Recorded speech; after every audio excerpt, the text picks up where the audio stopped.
Good evening and welcome to WoWFEST Lockdown, Writing on the Walls online festival designed to respond to the current pandemic, but also to get you through the lockdown and banish any lockdown blues that you may have. I'm Madeline Hennigan, and it's my absolute pleasure to welcome you all here virtually tonight. WoWFEST Lockdown runs till the 31st of May. We've got a host of fantastic events. If you joined us for some of those, you will know what I mean. We've got something for everybody: storytelling for the little ones, events for young people, including a showcase of our Life of Grime spoken word project. We've got a panel discussion on the media in lockdown and a host of fantastic guests, including Rosie Jones, Stuart Marconi, Phil Scraton, Shauna Jackson, and finishing off with Levi Far-Right and Jeremy Corbyn. And of course, tomorrow you won't want to miss Noam Chomsky, who will be delivering live his letter from America. But tonight's event could not be more timely. You clap for me now, BAME Experiences on the Frontline. And I say it could not be more timely following the Prime Minister's encouragement, instruction for people to go back to work if they cannot work from home. Many are saying that this is a premature instruction in terms of the progress of fighting the virus. Timely also following the release of the statistics from the Office of National Statistics concerning the disproportionate impact of COVID on Black and Asian communities and racial minority communities. And the statistics really confirm what we already knew anecdotally, that there is a disproportionate event. But to see them, African and Caribbean communities are 4 times more likely to die if they develop COVID. South Asian communities 3 times more likely than the white population. Those statistics are frankly shocking. Helen Bernard from the Joseph Rowntree Foundation called these figures a stark reminder that although we're weathering the same storm, we're not all in the same boat. And the pandemic is really being played out within the paradigms of race and class. And to help us understand the relationship between inequality and this current pandemic, we have an impressive panel of speakers. Maya Goodfellow is a writer, research and academic. She's written for the New York Times, The Guardian, The New Statesman, Al Jazeera, and her recent book, Hostile Environment: How Immigrants Became Scapegoats, was met with critical acclaim. Jubia Butt is the Chief Executive of the Race Equality Foundation and a veteran campaigner for equality and diversity. Dr. Mona Kemal is a consultant psychiatrist within the NHS and an active campaigner within the People's Assembly and Keep Our NHS Public.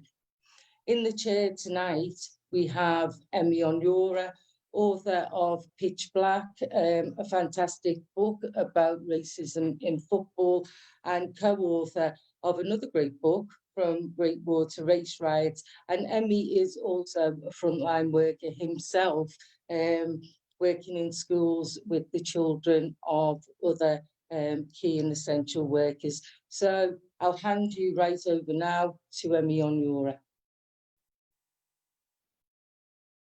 Thanks very much, Madeline.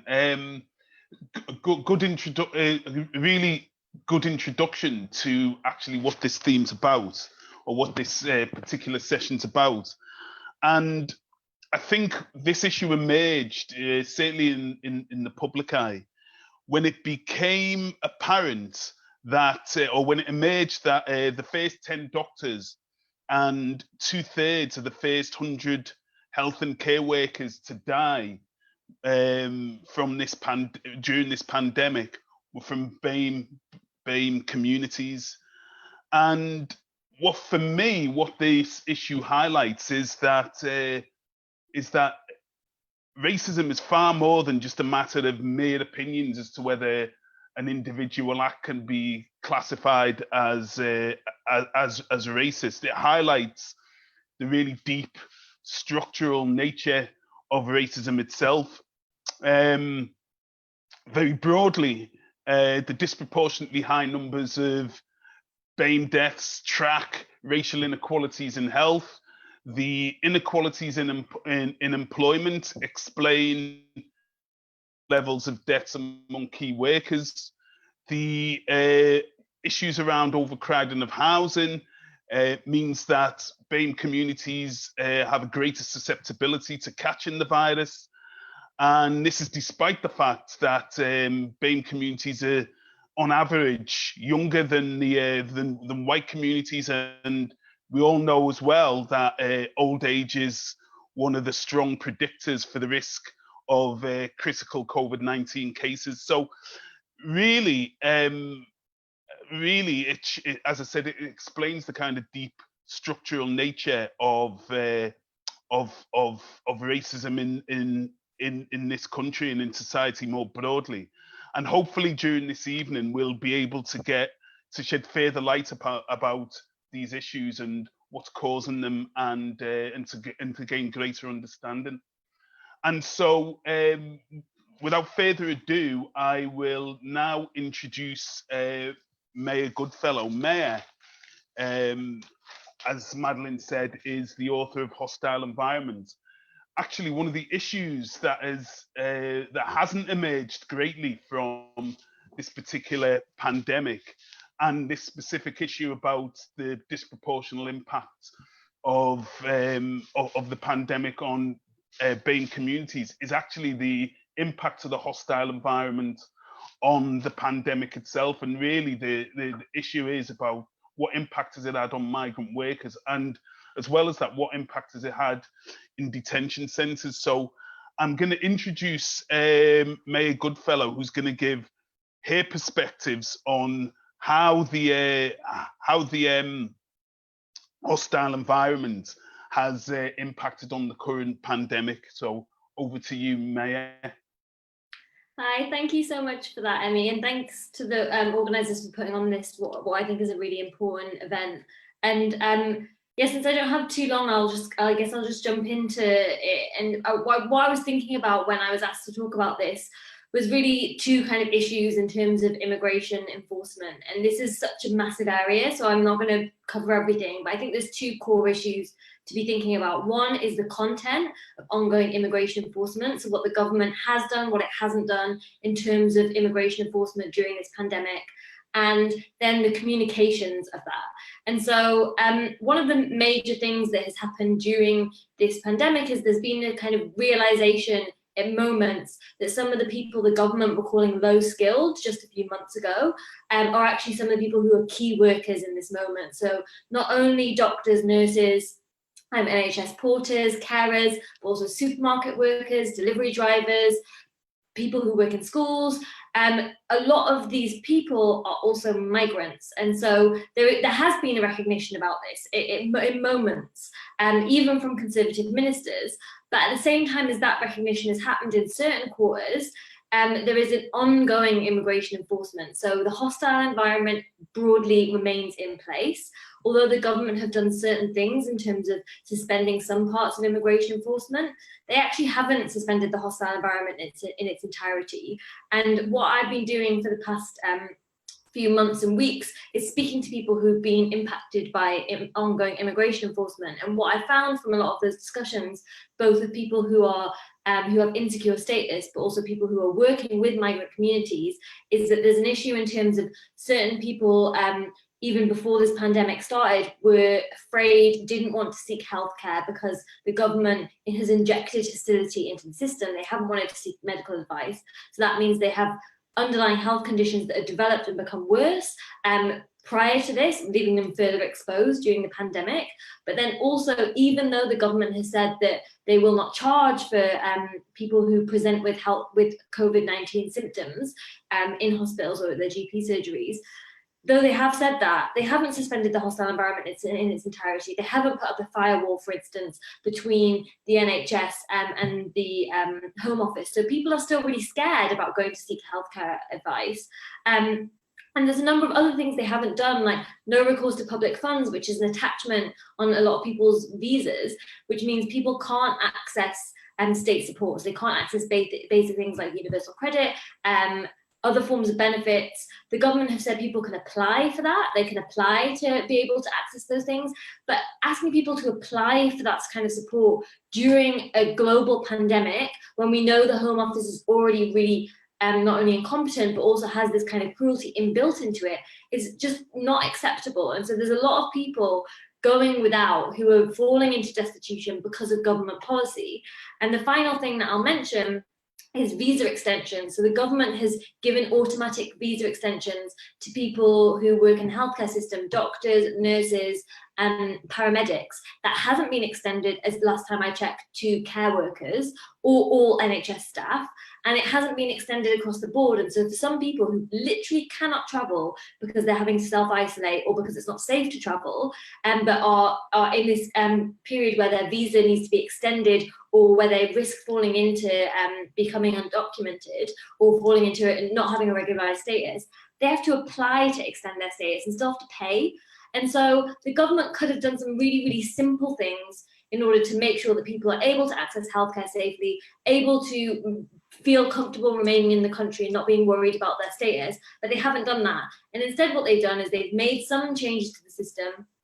Those changes have been issued ad hoc on the government's website, haven't been, even announced in the public healthcare campaign. And given that this comes from a government that quite easily has a comm strategy that calls its policies the hostile environment, quite easily injects hostility into the system and able to do that in a very clear way, I think it is absolutely appalling that they have not communicated what they have done clearly, and then there's been all these gaps in the system that mean people are really, really struggling and stuck. And the thing that I will end on saying is that one of the things that has come out, as I said at the start of this, that has come out of this pandemic, is there has been a recognition in some quarters that the people who have been dismissed as low skilled, who are actually just low paid, are actually key workers. I think the government needs to be held to account on this as they're moving out towards this out of the lockdown. In the long term, there needs to be a push of recognition that actually people should not be dismissed as low skilled, and the routes into the country shouldn't be so difficult for people when they are actually the people who are keeping society going. But we don't end there. Actually, your right to be in this country should not be contingent upon your perceived contribution, whether that be economic or societal more broadly. So yes, we recognize the sacrifices and the contributions people are having to make because they don't have basic things like PPE, and there aren't basic things in place that should be in place during this global pandemic because our government has systematically failed to put those things in place. But actually, it shouldn't take that. We should be recognizing people's common humanity and not demanding that they have to sacrifice their lives, risk their lives in order to be seen as humans. And the people, maybe we can talk about in the Q&A that I haven't mentioned, are people in detention centres, which you mentioned. There are still a lot of people being kept in detention centres when actually the reason to detain people, according to the government's own guidelines, is if there is a reasonable prospect of them being deported. And we know that just simply isn't the case at this moment when global international travel is not possible for obvious reasons. And so I think they have ploughed on. This is a sign about how the government have ploughed on with their immigration enforcement, continuing to treat migrants as if their lives are less than people who are British citizens, matter less than people who are British citizens. And I think this is something that really needs to be challenged now, but also in the long term, because the way that immigration enforcement has carried on really, really shows us just how inhumane the system is. Even though only a few months ago, Priti Patel was standing in the House of Commons apologising for the Windrush scandal. They have not learned the lessons from that scandal, and the ongoing immigration enforcement really, really shows that. Not to preempt any questions that may emerge from other people, but I wondered if you could shed any light, if you have any, to be honest, on the impact of this pandemic, or the virus most specifically, in detention centres themselves? Because obviously, we know that it's been raging within certain prisons, and where people in detention centres in close proximity to each other. What impact has it had in detention centres, if you're aware of any? Yeah, so one thing, Detention Action, which is the charity that does a lot of work around this, they lobbied the government for, they and other organisations lobbied the government for there to be release of people in immigration detention. They did release a lot of people in immigration detention, but there's still around 300 people, I believe, still being detained. And the reports from those detention centres are absolutely horrific. Earlier in the pandemic, there were reports that people weren't given access to free soap, which means that they couldn't even comply with the government's hand washing regulations. And there were reports of people who have underlying health conditions who are just terrified for their lives because they are being kept in very close quarters, and they're being kept in a form of a lockdown. But when you're already in cells that are incredibly small, being in the outside world and that ability to leave your cell is actually really crucial for your mental health. And so there's a lot of evidence that people's mental health is poor in terms of being detained in this way, but also poor in terms of they're terrified for their safety. And there were reports from Detention Action that some people who were let out of detention centres weren't then actually given necessary support in terms of accommodation and then financial assistance. And so there's another problem, another layer added on here in terms of the support people are then given when they are let out of detention. And it's absolutely astounding that the government continues to say that people need to be detained. And their justification is that it is foreign national offenders who pose a threat to the British public. I mean, that's problematic for all kinds of reasons, not least that is not the reason why people are detained. People are detained in order to be deported. I fundamentally disagree with that, but that is the government's argument for detaining people. And actually to say that it's about people posing a threat to the public just doesn't stack up at all. Thanks very much, Ma'am, and maybe we'll return to this, some of these issues a little bit later.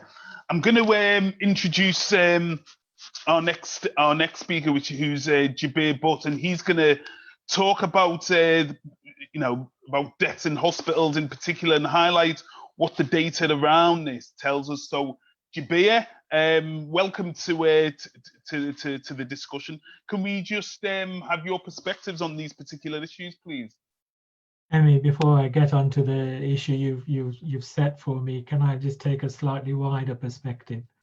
Absolutely. This is the dawn of a new decade, 2020, and if we go back to the beginning of the year, we were all presented with a vision that suggested Britain was going to explode into a new era of innovation, activity, and leading the world. However, those of us who were involved in racial inequality and understanding it saw other signs at the time that deeply worried us. Hearing the report into the death of Errol Graham in Nottingham was deeply shocking. When Errol was found dead in his flat, he weighed less than 30 kilograms, and he was only found when the bailiffs had broken into his flat to evict him at that time. Errol was an African Caribbean man of 57 who'd had long-term mental health problems, and because of his failure to comply to the employment support allowance regime, had that cut off in 2017, and in 2019 his housing benefit was cut off as well. So when they broke into his flat to evict him, there was virtually no food in his house, and they found him completely emaciated and dead. It should have been a shocking indictment of our welfare system that such a thing could happen in 2020. But it was part of a much bigger picture. We published a report in early February which demonstrated that many of the issues around mental health and Britain's Black and minority ethnic communities persisted. Black and minority ethnic communities continue to be more likely to be put on drugs regimes rather than offered talking therapies. When they were offered talking therapies, they were more likely to wait longer for those talking therapies, and often those talking therapies didn't have the impact that they should have done.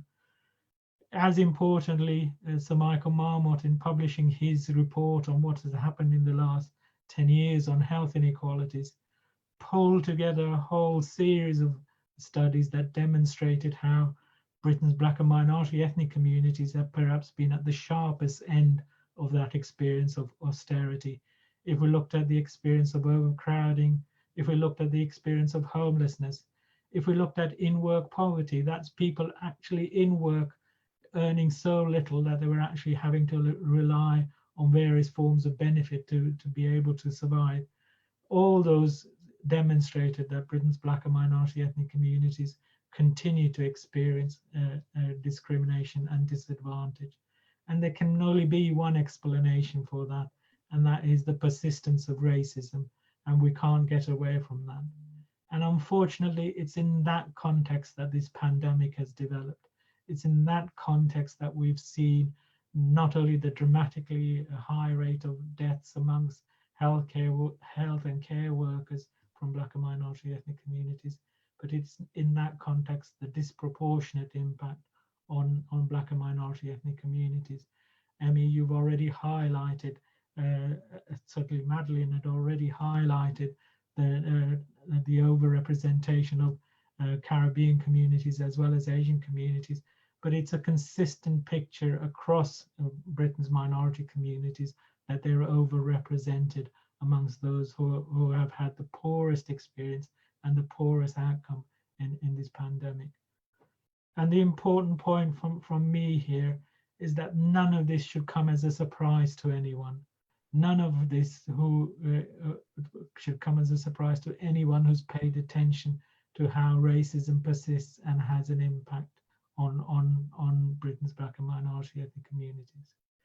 But equally, we shouldn't get into a victimology. We shouldn't get into a sense that nothing has been done and the communities haven't acted and they're at the whim of others all the time.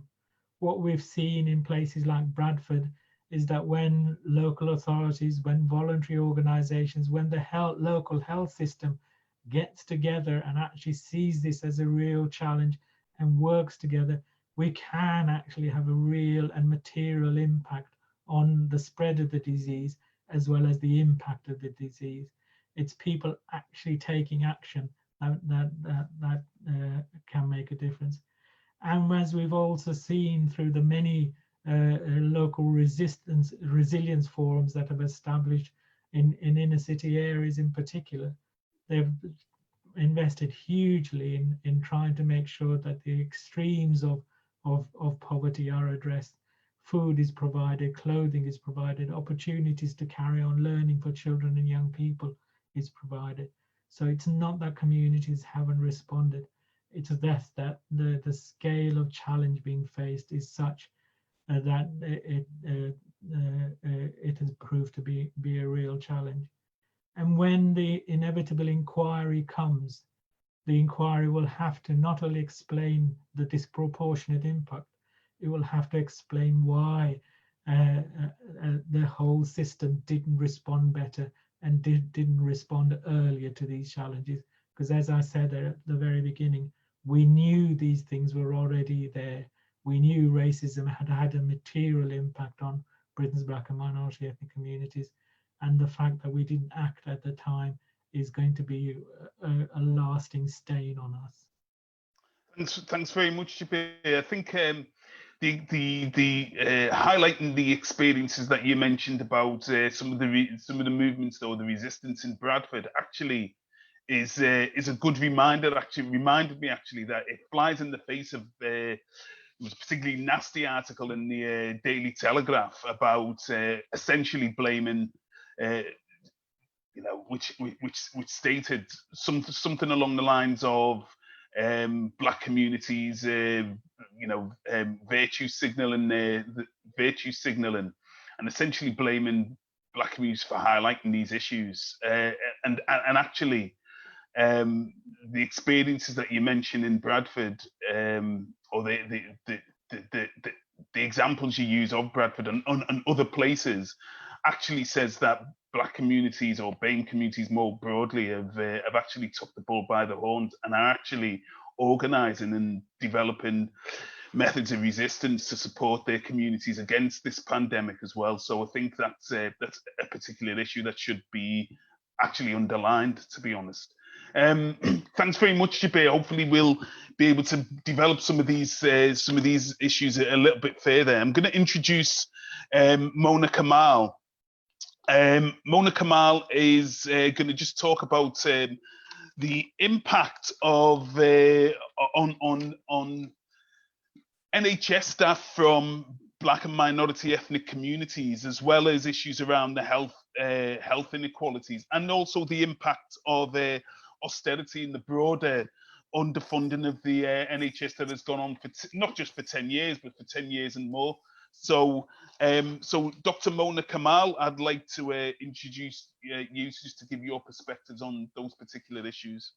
Thanks very much. Thank you. Thanks so much for asking me to speak on this subject, because I think the subject of health inequalities and the way our social and economic situation impacts our health is such an important one that doesn't really get addressed properly. But what this crisis has done is really highlight the way that racial and so many other inequalities can play out in pretty kind of material, tangible ways, including our health outcomes. And like Shabir said, this isn't new. We know we've known since the 1950s in the US and the UK, if you have Black or brown skin, your health is likely to be poorer on average than if you have white skin. And that's on so many different health outcomes. So that's mental health and well-being, infant mortality, but also as relevant to COVID-19, illnesses like high blood pressure, cardiovascular disease, diabetes, which we know are the exact underlying conditions which make infection with COVID-19 likely to be more serious and life-threatening. So it's no surprise that what we're seeing now is that the likelihood of contracting the virus, becoming more critically unwell from it, and mortality rates are all worse if you're from Black and ethnic minority background. And these disparities exist within the population of NHS workers.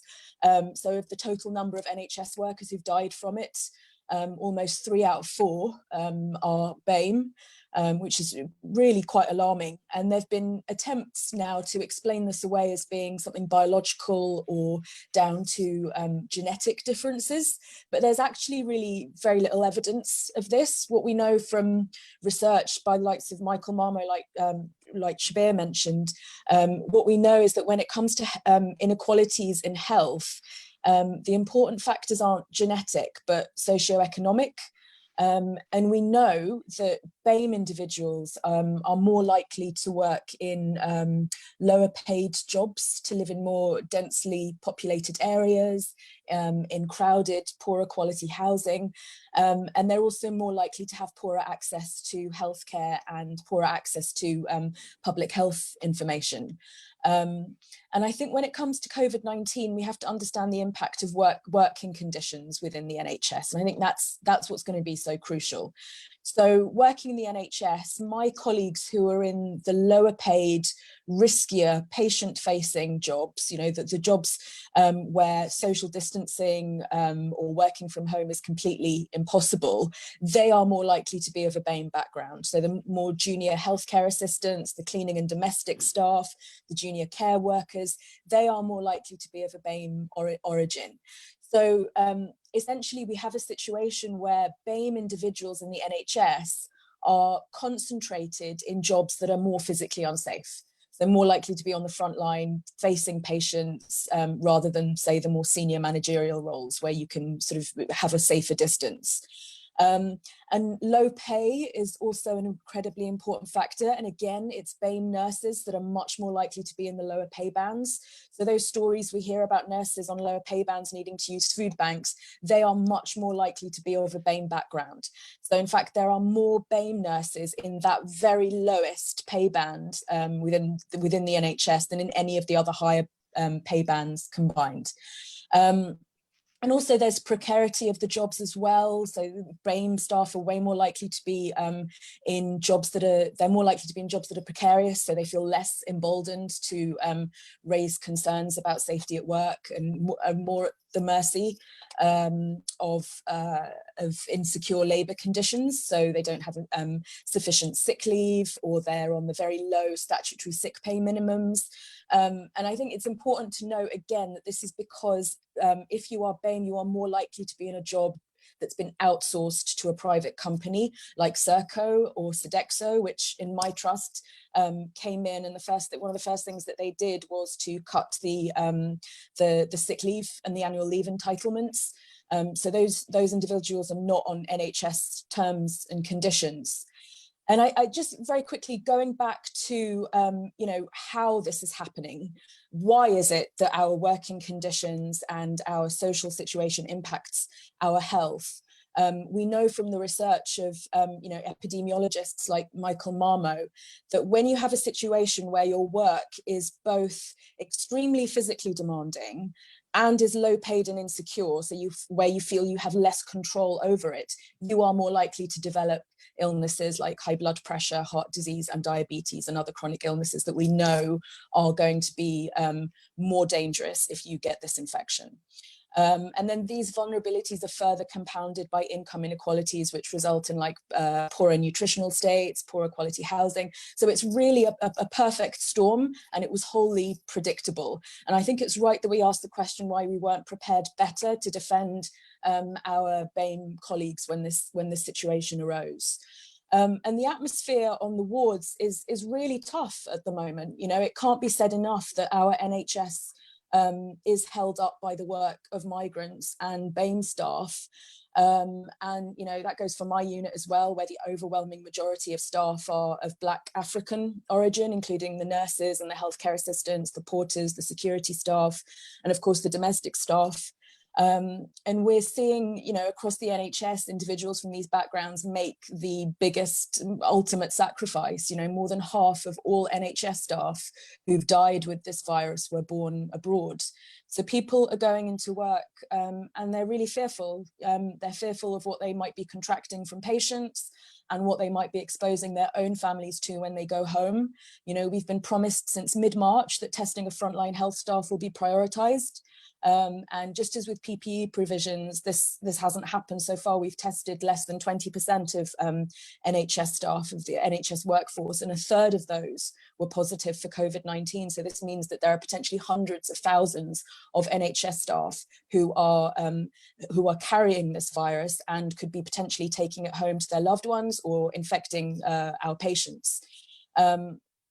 And, this is, we're hearing the number of 200 NHS staff who've passed away tragically with this virus, but we're not hearing is the number of their family members. And this is happening, where they are going home and making their family ill, and their family is sadly becoming unwell and dying. This is something that's happened to colleagues of ours. And, the nurses on my ward are amazing. You talk to them about this and they'll say, this is what we trained for. This is when our professionalism has to come out. But, you have to stop and say, well, this is not what we trained for. Yes, it's a privilege to work in the NHS, but nobody should be going to work to put their life or the lives of their families in danger, or because under austerity, emergency PPE stockpiles were allowed to fall to dangerous levels.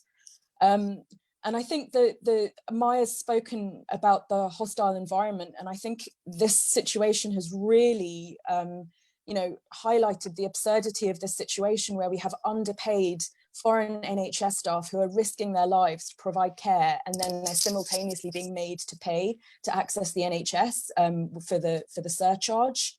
And they don't have indefinite leave to remain.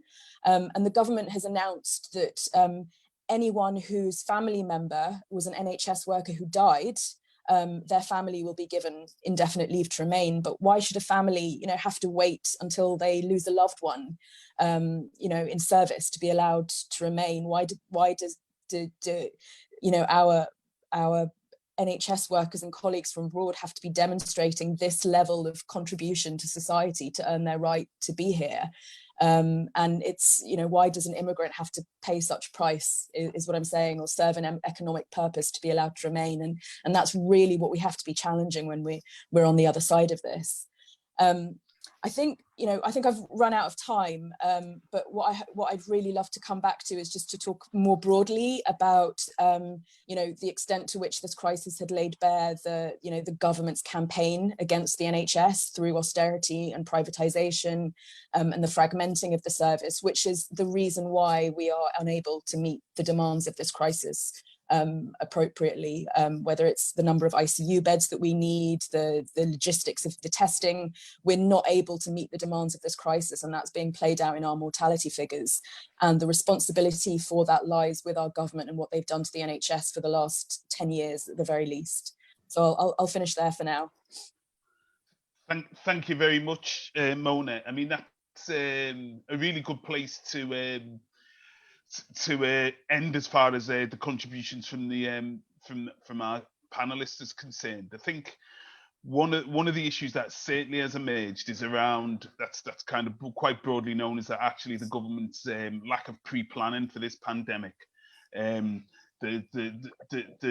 almost farcical, well, absolutely farcical issues around all the kind of modelling and the testing that was done prior to the pandemic, and the need for PPE equipment to be made available and so on and so forth. And none of that's been put in place, and consistently, not forgetting to read emails whereby there's an opportunity to get PPE equipment from our European partners. All of those kind of issues just highlight the contempt actually for which this government has treated its frontline care working staff and also the public at large. So on that note, I will try and just see if we've got any kind of questions from people. I've been inviting questions from people who are watching this and listening in. Feel free. There is at the moment we haven't got any yet. So maybe if given that we haven't got any yet, I just kind of want to pick up on the final points that Mona made around some of those issues that you just highlighted there at the end about the preparation actually for this pandemic, and how the underfunding and the lack of preparation and the lack of ICU beds you mentioned specifically has contributed to the chronic situation we find ourselves in.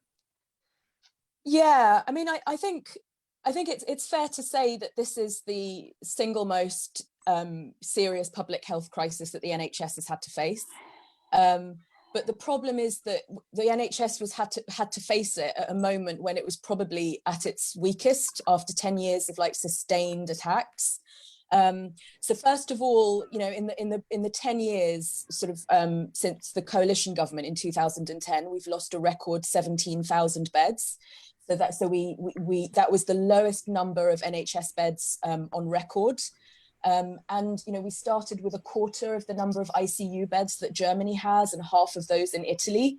And it's for that reason that we're now in this appalling situation of having to ration intensive care treatment. Our intensive care colleagues are saying they're having to be more strict as to who it is that they are going to offer ventilation to. Those difficult decisions, to deny care are being made essentially because of capacity issues, the lack of beds, and crucially the lack of staff to staff those beds. We've had attack after attack on staff terms and conditions, and crucially, we've had the scrapping of the NHS student bursary, which means that people are no longer able to afford or having to get into massive debt in order to train to become a nurse or a physio or any kind of health worker. I relied on the bursary when I was a medical student. So because of that, the fact that that's been scrapped, and various other attacks on NHS staff through the junior doctors contract and so on, we started this crisis with 100,000 staff missing from our wards. We were lacking 44,000 nurses and 10,000 doctors. And I guess the question is, if the government was aware of the extent to which the NHS had been weakened, how is it that they delayed measures such as going into lockdown, and instead were talking to us about herd immunity, which their own modelling suggested needed 60% of the population to be infected in order for us to develop herd immunity. So the NHS would not have been able to cope with this herd immunity idea without serious loss of life. And I think we really need to be, we really need to be, you know, holding them to account for that in particular. And I think there's, you know, there's the issue of mental health as well. I work in mental health, and that's been massively affected, such that, you know, because of the fact we're lacking beds, we're having to shut down mental health wards and convert them into physical health wards. So that's what's happened in a trust, our neighbouring trust in South London. They literally just had to get rid of 5 of their wards and turn them into respiratory wards in order that they can get the overflow of patients from King's College London who needed treatment for COVID. So of course the community teams would have done everything they can to try and support those patients in the community, but you know, why should mental health patients be paying the price for our, you know, for our lack of beds in this way? And again, the impact on mental health patients is massively racialized with the Coronavirus Act that was pushed through Parliament, changes to the Mental Health Act. But yeah, I mean, I could talk about that as well, but I'll leave it there for now. Of course, we've got a couple of questions actually coming in at the moment. One of them actually, or the first one I should say, actually picks up on some of the points that you've just raised there, Mona.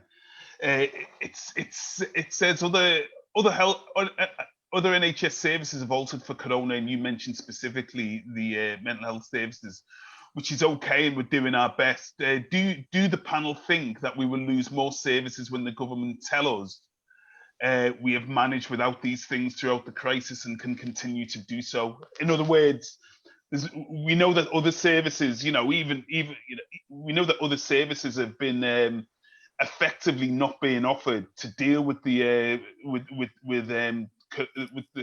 current pandemic. Do you think there's a danger that we may lose all of those services, or many of those services, in the future after this is all over? I mean, if I could come in there, Certainly. I think, and perhaps a slightly different perspective to Mona. I think actually there's been a major error in the way we've responded to the pandemic in the first place. What we've done is, instead of thinking who's at greatest risk and what do we have to do to protect those people at greatest risk, what we've instead done is looked at the NHS and whether the NHS is going to be overwhelmed, and what is it that we can do to protect the NHS from being overwhelmed. Because if we actually look at the data that's been published today, the largest loss of life has actually been outside the NHS, not inside the NHS. Yeah. As we will start to see over the next few weeks, is that it's actually in the social care settings that we've seen the greatest loss of life, not in there. Equally worrying, we've seen a dramatic drop in people turning up to A&E, and one of the consequences of that seems to be that people are staying at home much later than they should have done, and therefore are dying as a result of that as well. So we've gone about this the wrong way. We've gone about this by saying we need to protect the NHS, when what it is that we need to protect those people who are most vulnerable. If we start there, we're actually in a position to then put in solutions that are actually going to protect more people. Thanks very much. Does anyone else want to add to Jabir's point? It's a really important point, actually, because, you know, one of the government slogans has been protect the NHS, and the strategy has been around protecting the NHS. And as Jabir said, it hasn't been about protecting the population at large. There's 2 things I guess I would say that are sort of related, but I guess thinking specifically about something like immigration and asylum. One is that what this has showed us actually is that the government is perfectly capable of doing certain things quite easily if it chooses to. So if you look at the fact that they've automatically extended visas for doctors, nurses and paramedics, that's something they could really, really easily do for everyone. So in order to ensure that people who are worried about their status don't need to be worried about their status, don't need to pay huge amounts of money in order to regularize their status, they could just very simply automatically extend people's visas during this time. That's something they haven't done. But something that I guess is related, but is not specifically about the NHS, is thinking about some of those services that are really, really essential for a lot of people who are migrants and asylum seekers. So immigration support centres, local charities, local organisations that provide crucial support to people. I've been interviewing people who are really stuck, people who are in the asylum system, but their weekly allowance from the government is £37.75. That is nearly a third of what it is if you're on statutory sick pay. And although your accommodation might be provided for, you have to buy all your basic things, food, basic services, basic things you need to survive in order to exist with that money. And for a lot of people, these support centres have closed or have drastically reduced the support they're able to offer people, because for obvious reasons they've had to close because of social distancing and the lockdown, but also because the funding climate is really, really bad. And so actually there's going to be a long-term problem for a lot of people where the medical support they seek from organisations like Doctors of the World and the services they need in order to survive are going to be scaled back, are not going to be there in the way they usually would be, because a lot of organisations are going to really, really struggle as we enter the recession we're currently in. And so there's a major issue in terms of the organisations that have been plugging the gaps that actually the state should be providing support to people waiting on their asylum claims. That will be, I think, drastically scaled back in a lot of ways. And so I would just say to anyone watching, if you've got money, like time, give it to those organizations that are going to really, really be in short supply. Like, people are going to be really, really struggling. And it is migrants and asylum seekers that I think will be the people at the bottom of the pile in terms of who people are caring about as we leave the lockdown. Thanks very much. Before I bring Mona in, actually, Mona, I've got a specific question for you, which says, do you think that the government are reticent in testing NHS staff because they're fearful of the very real effect it would have on staff numbers? That's a very good question. And I think the answer to that is quite possibly, because first of all, I think we need to acknowledge that we are just simply logistically not able to meet the demands of the testing of NHS staff. And again, we need to look at what this government has done to our pathology labs that have been gutted and outsourced over the past 10 years. So there is a genuine lack of resources to be able to do that. What we're seeing at the moment is that the testing is what's being prioritized is those NHS staff who are at home with symptoms or needing to self-isolate at home. So all of the tests at the moment are being focused on those individuals so that they can be brought back to work, which is fine. Nobody wants to be sick and isolating at home if they don't need to be. We'd much rather be at work.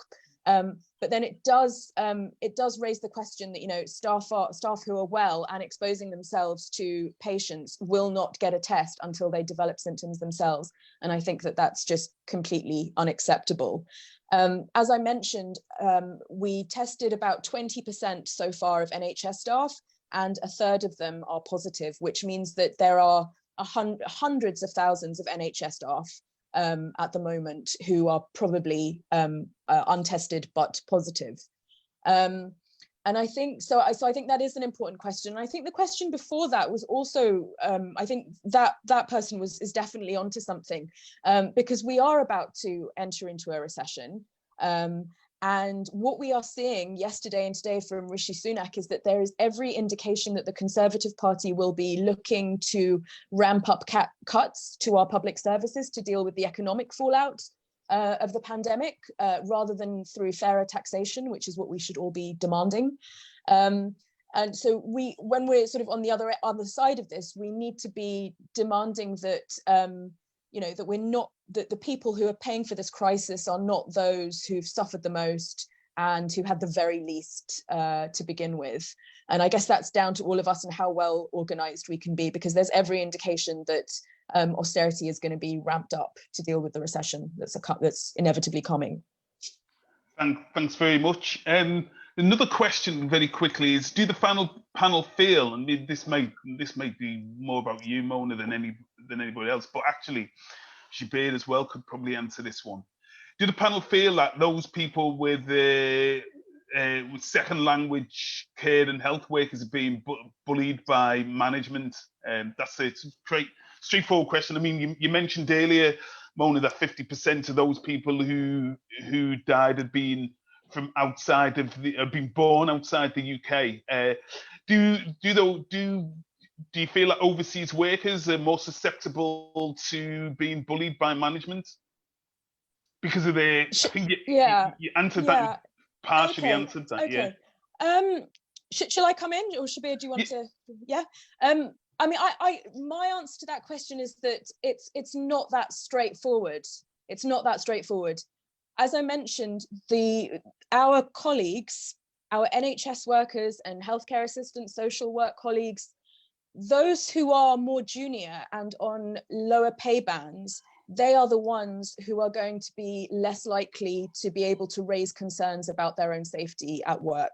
So they are, they're going to be less emboldened to be able to, raise these issues.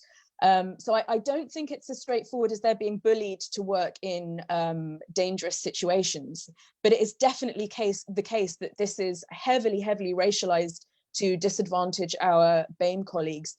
And also, I think precarity of jobs is a huge one as well, because many of them are yet to properly unionize. And therefore, again, they're not able to sort of to make these demands at work to make themselves safe. So in an indirect way, they definitely are in much more unsafe working conditions. There's no doubt. Thanks very much, Shabir. Do you have anything to add? I'm not sure it's an issue to do with language, but absolutely there is a real issue here. The experience, Black and minority ethnic workers in the health service have always reported the experience of racism from patients. It's unfortunate, but it's been there for a long time. What's been striking though over the last 4 years is though they've started to report a rise in harassment and bullying from fellow staff members, and I think that's the worrying context within which this pandemic happens, and that's the worrying context where frontline workers find themselves. If you don't feel that the people around you are going to support you, if you feel that the people around you are going to bully you, it's going to be much more difficult to raise complaints. It's going to be much more difficult to challenge things like how rotas are being allocated and how whether PPE equipment is being supplied to you or not. And that there's clear evidence that unfortunately for a significant number of Black and minority ethnic workers, that's the situation they find themselves in. Thanks very much. I'm kind of conscious that that we're kind of running out of time, and in a sense the discussion's just only just warming up. I think however, there is a really good question that's been asked, and maybe by way of answering this question, we could perhaps come up, ask other people to kind of summarize. Oh, actually, I've been told I can keep going, but I'll do it anyway, because I think it's a useful question. It's about any subsequent inquiry. That's obviously the government have announced an inquiry. There's been other inquiries as well that have been mooted as well. The question specifically says, do you hope that in any subsequent inquiry for those of a BAME background specifically, or do you feel it will be an exercise in lip service? If so, how do you ensure it's not? And I think in answering that question, it may be useful to actually for the panelists to kind of say what they'd like, what some of the kind of issues they'd like to be raised within any such inquiry, and what issues they'd like to emerge from any subsequent inquiry. That means that, that it's not the kind of inquiry that's going to take 10 years to even be heard, and another 5 years after that for the issues to be raised, and for those issues to be kind of paid lip service to and watered down, as we see with so many other public inquiries of this nature. I'll start with, in the order we started, I'll start with Maya.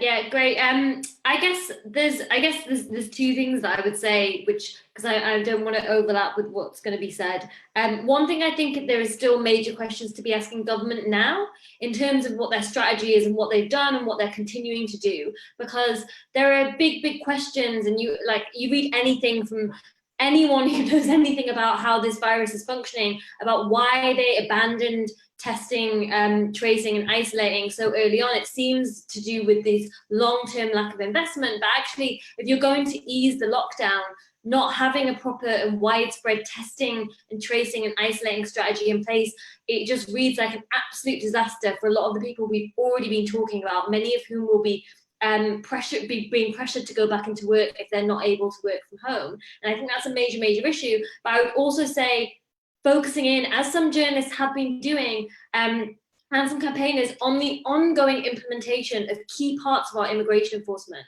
is an absolute disaster. Speaking to and reading stories about people who have died of coronavirus, and then their families are falling into destitution because they are on no recourse to public funds. There is still some very basic things government could do now to ensure that people are not only protected in terms of their health, but also in terms of their finances, and ensuring that they don't become destitute, or if they're already destitute, ensuring there is support for them. But as well as a public inquiry that looks at these issues of racism and looking at how institutionally racism is making the situation worse for a lot of people, I would also want to see immigration enforcement as part of that.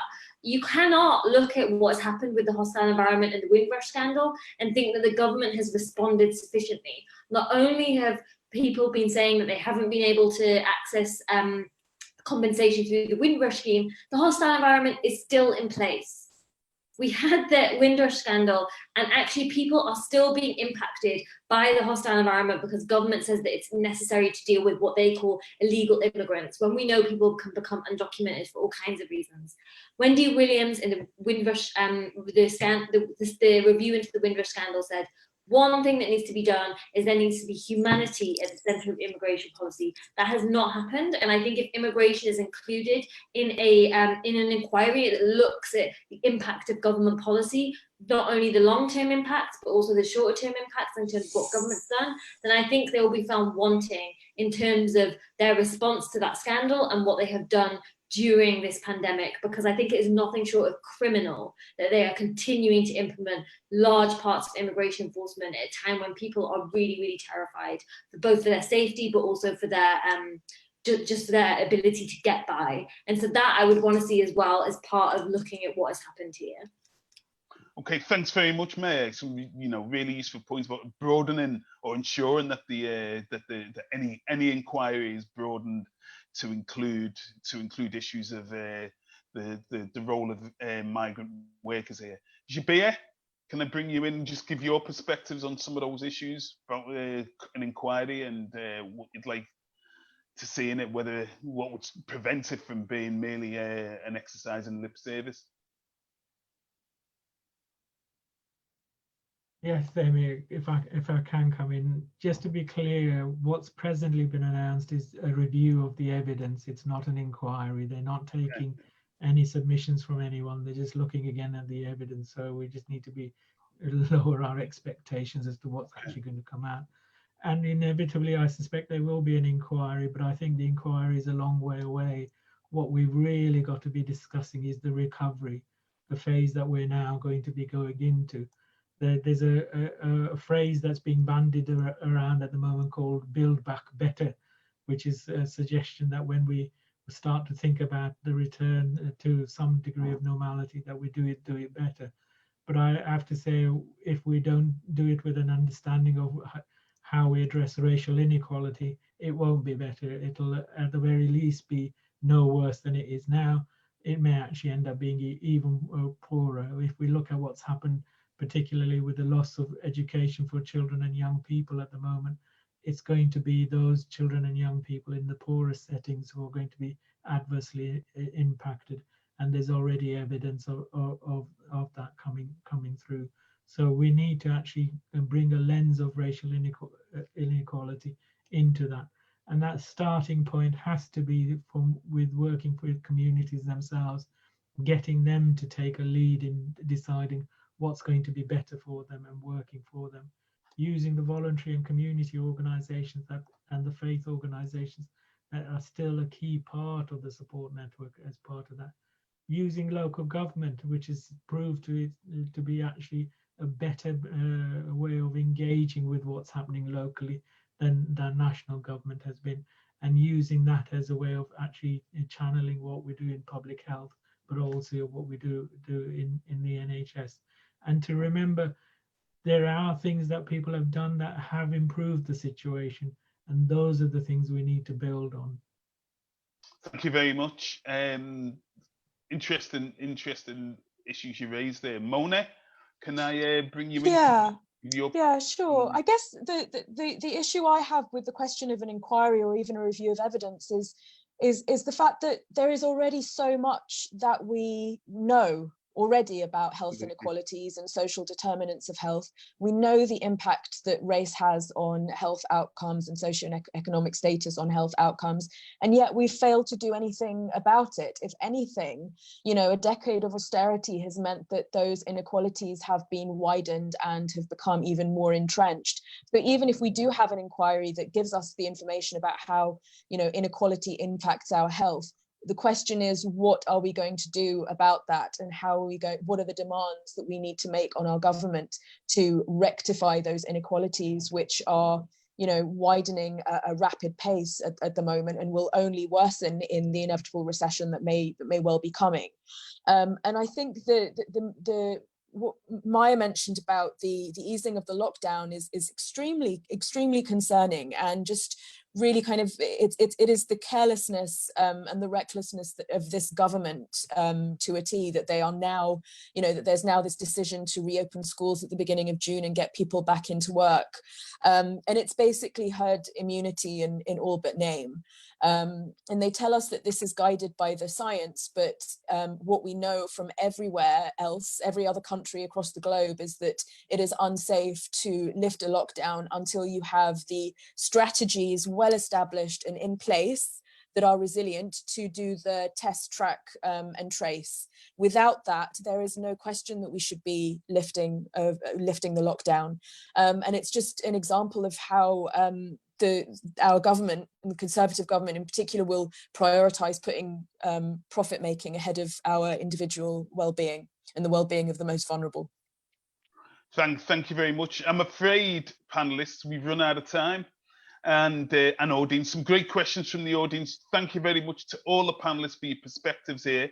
I hope that for those people who've listened in and weren't really sure about what impact COVID-19 was having on BAME communities, or had a kind of broad understanding that it did, have got a great insight into how the range of structural inequalities that exist within society are impacting and emerging, particularly through this pandemic. I think it's been a really excellent discussion, and once again, thanks very much to all the panel for your participation in this. And you know, it's we you know, if one thing that's emerged from this is that there's some excellent work going on, and we just need to build it. We need to build upon it. I will, at this point, hand over to Madeline, who's going to wrap this particular discussion up. Thanks very much, Madeline. Over to you. Thanks, Emmy. That was a fantastic discussion. I think, you know, you really drilled down into the seriousness and the complexities of the situation that's facing the range of our communities, all very different communities, I should add. And so I'd just like to say huge thanks to the panel for their really important contributions. Thank you, Maya, Shabia and Mona, and thanks, Emmy, for excellent hosting, as always.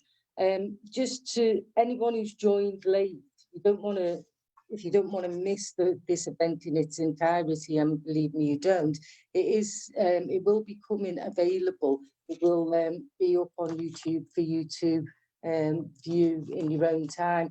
And I'd also recommend anyone who enjoyed this event tonight or found this event important to check out the discussion with Dr. Bob Gill, the maker of the film The Great NHS Heist, who was yesterday in conversation with Natalie Denning, and some similar issues, related issues that we've discussed this evening.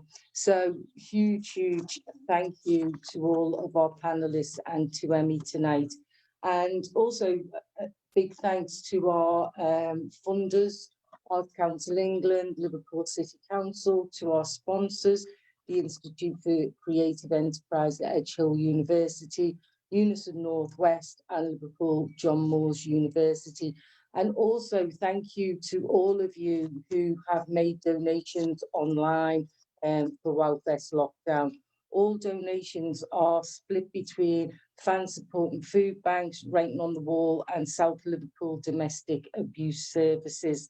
And you can continue to donate on the link under this post. Also, you can fill in your feedback forms. Your feedback is really important to us, so please do that. You can check the rest of the programme out at wowfest.uk. Don't forget, tomorrow we've got Noam Chomsky, and really you don't want to miss that.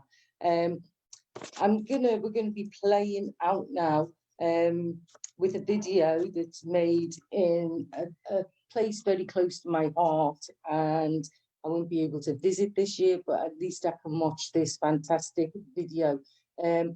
It was made by Nazim, a Gambian singer and songwriter and director of a Gambian NGO called Dole Ndawadi.